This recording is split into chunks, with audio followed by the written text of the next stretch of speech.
一は許す。二度はない。分をわきまえろ。知れ者が生きていない。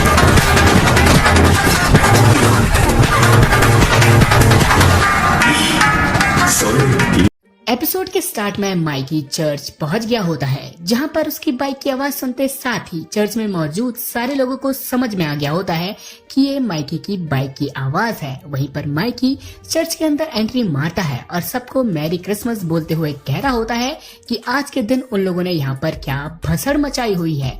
वहीं पर माइकी को देखते साथ ही मित्सुया उससे माफी मांगने लग गया होता है, क्योंकि उसने ही यहाँ पर ब्लैक ड्रैगन से समझौता किया था, पर आज ब्लैक ड्रैगन से फाइट कर कर वो इस समझौते को तोड़ रहा है, क्योंकि वो ब्लैक ड्रैगन का नामो निशान मिटाना चाहता है। वहीं पर यहाँ मौजूद उसके सारे साथी इस चीज में किसी भी तरीके की जवाबदारी नहीं रखते, इसलिए इन सब में उनकी कोई भी गलती नहीं है। जिस पर माइकी कहता है कि उसके भाई और बाजी ने बताया था कि मित्सुया की बाइक काफी प्यारी साउंड करती है और उन दोनों की बातों को मानकर ही आज वो यहाँ तक कर पहुंच पाया है।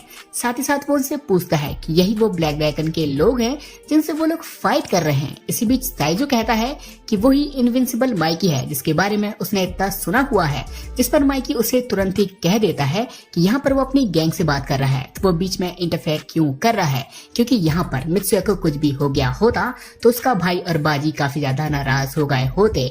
जिन बात को सुनकर मित्सुया और ताकामिची का दिमाग ही हिल गया होता है और वहीं पर ताकामिची सारी चीजों को फिगर आउट कर पाता है कि यहाँ पर काफी सारे प्यारे लोगों को खोने की वजह से माइकी का दिमाग अपनी जगह में नहीं है और वो मेंटल ब्रेकडाउन में चले गया है। इसलिए वो पास में सारे लोगों की बातों को याद करता है और उसे समझ में आता है कि माइकी धीरे धीरे कर कर काफी बदलते गया था और आगे जाकर वो काफी इवल भी बन गया था। जिन बातों के चलते ही ताकामिची को समझ में आता है कि माइकी की दिमाग की कंडीशन ठीक नहीं है, इसलिए वो ताइजू से फाइट नहीं कर पाएगा। पर इसी बीच ताइजू माइकी के ऊपर एक जोरदार पंच से हमला करता है, जिस अटैक के चलते ही माइकी तुरंत ही वहाँ पर बेहोश हो गया होता है और माइकी को हराने के बाद ताइजू चिल्ला चिल्लाकर हंस रहा होता है। इस चीज को देखकर अपनी पूरी टीम काफी ज्यादा शॉक होती है और उन्हें काफी ज्यादा गुस्सा आता है। इसलिए मित्सुया ताइजू के ऊपर अटैक करने के लिए आगे बढ़ता है, बट अचानक से वो तुरंत ही रुक गया होता है, क्योंकि माइकी वहाँ पर उठ के खड़े हो गया होता है और वहाँ पर ताइजू भी माइकी के प्रेजेंस को सेंस कर पाता है और उसके रोंगटे खड़े हो गए होते हैं। वहीं पर माइकी ताइजू से कह रहा होता है कि उसका टाइम खत्म हो चुका है।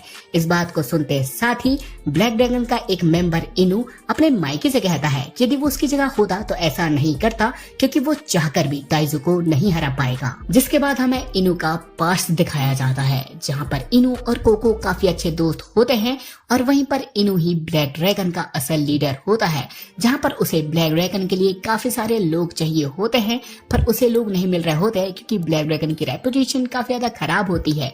वहीं पर कोको इन सारी चीजों में इन्वॉल्व नहीं होना चाहता है, पर इनू का एक अच्छा दोस्त होने के नाते वो उसकी हर तरीके से हेल्प करने के लिए तैयार रहता है। वहीं पर इनू को स्ट्रॉन्ग लोगों की जरूरत होती है, इसलिए यहाँ पर कोको इनू को बताता है कि उसके स्कूल में एक काफी स्ट्रॉन्ग बंदा है जो कि उसके काम आ सकता है। इसलिए इनू जाकर उस बंदे से मिलता है और पहली बार उसकी मुलाकात ताइजू से होती है, जहाँ पर इनू को यदि ताइजू को अपने गैंग में शामिल करना है तो पहले उसे ताइजू को हराना होगा, जिसके लिए वो ताइजू को एक डुओ के लिए चैलेंज करता है। वहीं पर इनो कहता है कि इसके पहले वो कभी भी किसी फाइट में नहीं हारा था, पर जैसे ही वो ताइजू से फाइट करने के लिए जाता है तो ताइजू उसे काफी बुरी तरीके से हरा देता है। जहाँ पर इनो को समझ में आ गया होता है कि वो कितनी कोशिश क्यों ना कर ले, वो ताइजू को कभी भी नहीं हरा पाएगा, क्योंकि ताइजू काफी ज्यादा स्ट्रांग है। इसलिए वो अपने घुटने टेक देता है और ताइजू को ब्लैक ड्रैगन का लीडर बना देता है, जहाँ इस चीज को ताइजू एक्सेप्ट कर लेता है। पर साथ ही साथ वो कोको को अपनी टीम में आने के लिए कहता है और वहीं पर इनू के चलते ही कोको ब्लैक ड्रैगन में आ गया होता है और ताइजू के अंडर काम करने लग गया होता है, जहाँ पर कुछ टाइम में देखते हुए ही ताइजू फिर से ब्लैक ड्रैगन को बनाकर खड़े कर देता है। और वहीं पर ताइजू के सामने एक बार काफी बड़ी गैंग आई थी, पर ताइजू ने पलक झपकते ही उन सबका नामो निशान वहाँ से पूरी तरीके से हटा दिया। वहीं प्रेजेंट टाइम में ये सारी बात इनू माइकी को बताकर कह रहा होता है कि इसलिए वो ताइजू को नहीं हरा सकता। वहीं पर ताइजू भी माइकी से कह रहा होता है कि उसने अपने सबसे पावरफुल पंच से उसके ऊपर अटैक किया था, पर शायद एक पंच काफी नहीं होगा माइकी को डाउन करने के लिए। वहीं ये सारी बातें सुनकर ताकामिची सोच रहा होता है कि भले ही यहाँ पर माइकी उठकर खड़ा हो गया हो, पर वो मेंटली और फिजिकली प्रिपेयर नहीं है इस फाइट को लड़ने के लिए। वहीं पर माइकी कह रहा होता है कि ये पंच उसने जानबूझकर खाया है क्योंकि वो खुद को पनिशमेंट देना चाहता था अपने दोस्तों को ना बचाने के लिए। और वहीं पर अगले पल में हम देखते हैं कि ताइजू जमीन पर ढेर हो गया होता है और वहीं पर वो बेहोश पड़ा रहता है, जिस चीज को देखकर सारे लोग काफी ज्यादा शॉक होते हैं। पर इकलौता ताकामिची होता है जो कि नोटिस कर पाया होता है कि माइकी इतनी फास्ट ताइजू के ऊपर अटैक किया कि वो तुरंत ही जमीन में गिर कर बेहोश हो गया। वहीं इन सारी चीजों को देखकर कोको और इनू काफी ज्यादा शॉक होते हैं कि भला उनका बॉस ताइजू एक बार में किसी से कैसे हार सकता है। और वहीं पर अपनी टीम कह रही होती है कि ऐसे ही माइकी को इनविंसिबल नहीं कहा जाता। वहीं पर माइकी कह रहा होता है कि वो हमेशा अपने भाई और बाजी के साथ राइड करता है, जिस बात को सुनकर अपनी टीम और भी ज्यादा परेशान हो रही होती है। पर इसी बीच माइकी अपना लकी चार्म निकालकर उन्हें दिखाता है और बता रहा होता है कि उसके पास जो बाइक है वो उसे उसकी भाई ने दी थी और वहीं पर ये लकी चार्म बाजी ने उसे दिया था। इसलिए जब भी वो राइड करता है तो ये दोनों चीजें उसके पास मौजूद होती है और वो ऐसा फील करता है कि वो अपने भाई और बाजी के साथ ही है। जिस बात को सुनकर अपनी टीम को काफी ज्यादा राहत की सांस आती है, क्योंकि उन्हें लगा था कि माइकी का मेंटल ब्रेकडाउन हो गया है। पर यहाँ पर माइकी इमोशन होकर ये सारी चीजें कह रहा होता है, जिससे ताकामिची को समझ में आता है कि माइकी अभी उस स्टेज में नहीं पहुंचा है जिसके चलते ही वो इवल बन जाए और अभी सारी चीजें सही हो गई हैं। वहीं पर माइकी कह रहा होता है कि भले ही यहाँ पर क्रिसमस खत्म हो गया हो, पर वो लोग मिलकर एक लॉन्ग ड्राइव में जाना चाहते हैं, जो चीज उसे काफी ज्यादा खुश करेगी।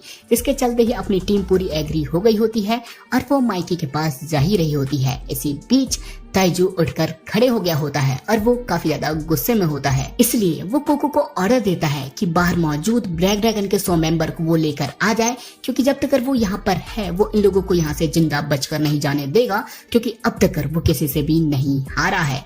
जिस बात को सुनकर कोको दौड़कर बाहर जाता है अपने मेंबर्स को बुलाने के लिए, पर बाहर जाकर वो काफी ज्यादा शॉक हो गया होता है और ताइजू से कहता है कि वो लोग हार चुके हैं। जिस बात को सुनकर ताइजू दौड़कर बाहर जाता है और बाहर उसे ड्रैगन मिलता है, जो कि ताइजू से कह रहा होता है कि क्या वो माइकी को बता देगा कि उसने बाहर की चीजों को सॉर्ट आउट कर दिया है। वहीं पर ताइजू ये देखकर काफी ज्यादा शॉक होता है कि ड्रैगन ने अकेले ही उसके 100 ब्लैक ड्रैगन के मेंबर को हरा डाला है। वहीं अंदर अपनी टीम, जिसकी कंडीशन खराब रहती है, वो लड़ने के लिए तैयार हो रही होती है, क्योंकि ब्लैक ड्रैगन के 100 मेंबर उनसे लड़ने आ रहे होते हैं। पर इसी बीच ड्रैगन अंदर आकर बताता है कि उसने बाहर सारे ब्लैक ड्रैगन के लोगों को संभाल लिया है और वहीं पर माइकी ने ताइजू को हरा दिया है। इसकी वजह से अब ब्लैक ड्रैगन लड़ने की कंडीशन में नहीं है और माइकी कह रहा होता है कि यहाँ पर ब्लैक ड्रैगन का नामो निशान मिट चुका है। जिस बात को सुनकर अपनी टीम बाहर आकर देखकर काफी खुश होती है कि तोमन यहाँ पर जीत चुकी है। वहीं पर अपना ताकामिची अंदर से काफी खुश हो रहा होता है,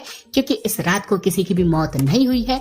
इसके चलते ही उसने काफी हद तक फ्यूचर को चेंज कर दिया और यहाँ पर वो राहत की सांस लेता है और तुरंत ही बेहोश हो गया होता है। तो मित्सुया अपने ताकामिची को उठाता है और माइकी और ड्रैगन से कह रहा होता है कि आज उनकी वजह से ही वो लोग ब्लैक ड्रैगन को हरा पाए हैं। बट आज का असली हीरो तो अपना ताकामिची है। जिसके बाद वो लोग वहां से चले गए होते हैं। उनके जाने के बाद इनू उदास होता है, क्योंकि उसका सपना टूट गया होता है ब्लैक ड्रैगन को बनाने का। इसलिए वो कोको से पूछता है कि अब वो क्या करेगा, जिस पर कोको कहता है कि जहाँ पर इनू वहीं पर उसका दोस्त कोको, और उनके जाने के बाद वहां पर हाकाई आता है, जो कि ताइजू से कह रहा होता है कि पहली बार हारने के बाद उसे सच में फील हुआ होगा कि वो लोग कैसा फील करते आ रहे होंगे, और वहीं पर वो काफी ज्यादा स्ट्रांग है तो इन सारी चीजों से वो रिकवर हो जाएगा। बट अगली बार यदि उसने अपनी फैमिली को नुकसान पहुंचाने की कोशिश की तो वो उसे मारने की बजाय उसे हमेशा हराते रहेगा। जिसके बाद यूजुआ ताइजू के पास आती है और उससे कह रही होती है कि इतना सब होने के बाद भी यदि वो नहीं बदला तो उसका मतलब वो काफी बड़ा मूर्ख है। वहीं पर उसने जो कुछ भी अपनी फैमिली के साथ किया है उसके बावजूद भी यूजुआ उसे काफी ज्यादा प्यार करती है। ये बोलकर वो वहां से चले गई होती है। एंड लास्टली हमें ताकामिची को दिखाया जाता है, जो कि माइकी के साथ बाइक में बैठकर कहीं जा रहा होता है, जहां आगे जाने के बाद वो लोग एक अपार्टमेंट में पहुंच गए होते हैं। जिस अपार्टमेंट को देखकर ताकामिची को समझ में आता है कि ये तो पहचानी हुई जगह है। पर इसी बीच जब वो सामने देखता है तो उसके सामने हेना खड़ी रहती है, जहां पर वो दोनों एक दूसरे को काफी अच्छे से देख रहे होते हैं और वो लोग कुछ कह पाते इसके पहले ही यहीं पर एपिसोड का एंड होता है।